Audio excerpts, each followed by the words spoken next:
Alright, so I've been troubleshooting an issue for some time, probably been going on close to a month right now, where I'm having some issues with this, what is it, a CY14 crash cymbal, where sometimes it seems like it's choked, sometimes it seems like it's like a bow hit versus a crash, but it seems to be very inconsistent, and I've been working with Roland on getting this resolved.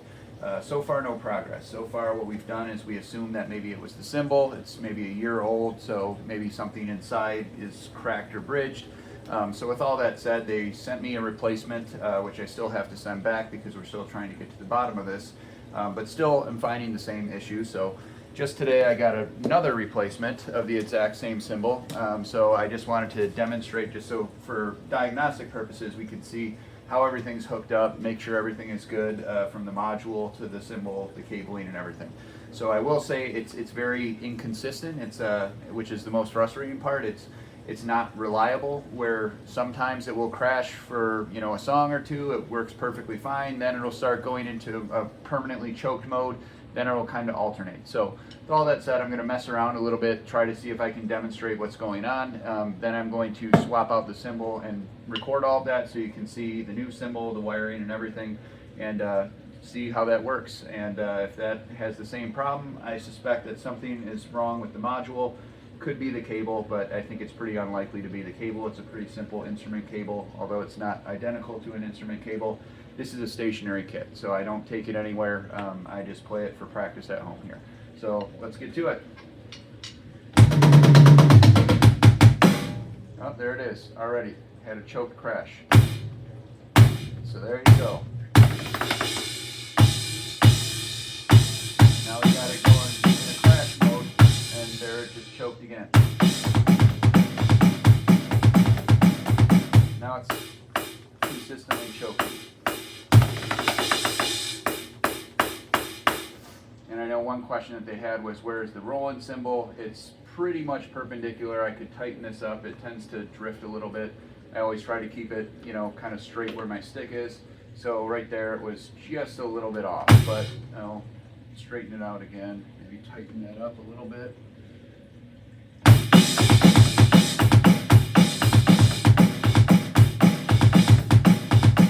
But you can see it's not consistent, which makes it relatively useless, because as a musician, if you don't know what sound you're going to get when you execute that action, then there's no point in playing, because it doesn't sound like the way that you intend it to sound. So anyhow, with all that said, I'm going to just kind of walk through all the cabling. I'm going to unbox this other one and show you what's going on. So first things first, we're going to go ahead and take the old cymbal off, take the screw head and the felt off, put those there, lift up the cymbal, and let's disconnect the cable. Again, like I said, it's very similar to an instrument cable. Actually, I'm going to go ahead and turn the unit off, just because I don't know if calibration wise if it matters whether it's plugged in and you're swapping things out. So we'll turn the head unit off. So this cymbal is pretty much new, showed up a couple weeks ago, and it was to replace the one that we thought had failed, and again, still having the exact same problem. So I'm just going to go put this one aside.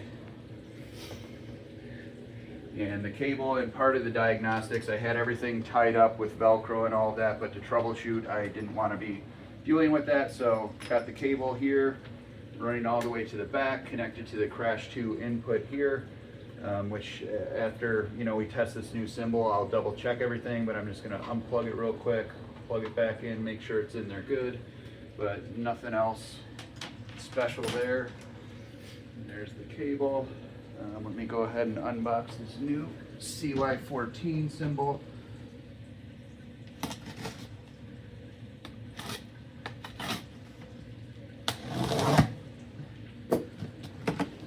And not much going on in these. I am just going to, I guess I could replace the cable. Why don't I do that just for well, let's first test the cymbal, and then if we still have issues, then we'll test the other parts. But I will say, the last time I swapped out the cymbal, everything was tied in here, so I didn't want to reroute all the wiring. So all I replaced was the cymbal. I did not replace the wiring or any hardware or anything like that. So for now, I'm just going to take the cymbal out, see if we get the same behavior. If we do, then I'll try swapping the cable, see if that has any impact. And if it doesn't, then it's pretty easy to conclude the only other piece of this mix is the module itself. So let's go ahead and pull that out there. And I'll connect it before we mount it. So it's plugged in there nice and tight. And we'll throw it up on this mount here.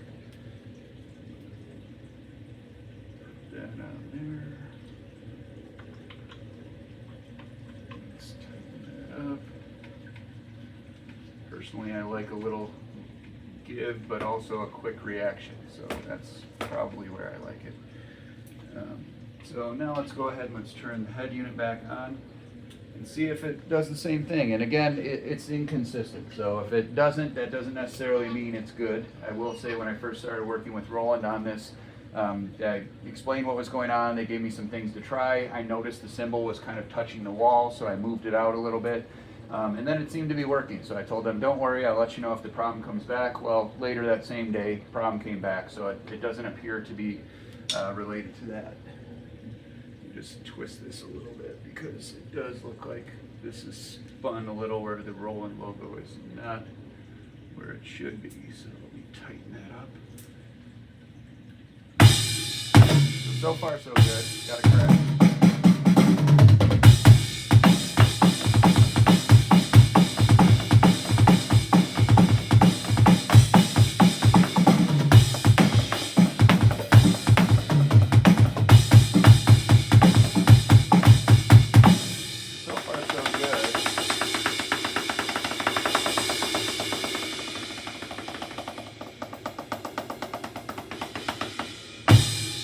Gotten any choking, and it seems to consistently note the bow hits versus the crash hits. So far so good, honestly.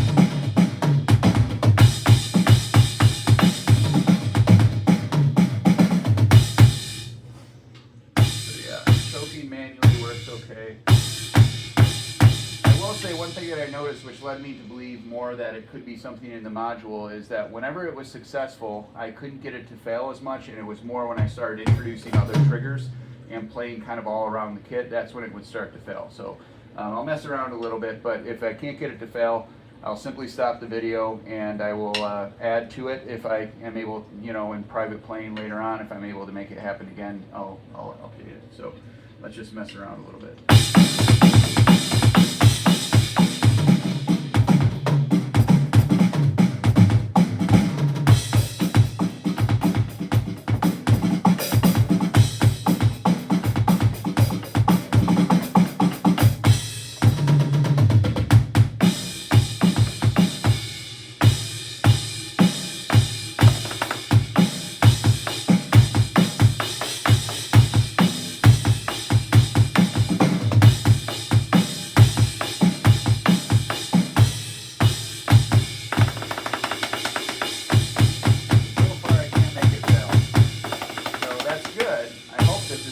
Simple as the fix is, but I wasn't very confident after getting a brand new cymbal and having the same behavior previously. So, all that said, don't want to waste your time. I'm going to go ahead and stop this video. I'll keep playing on my own and see if I can get it to fail again, and if so, I'll report back. Thanks.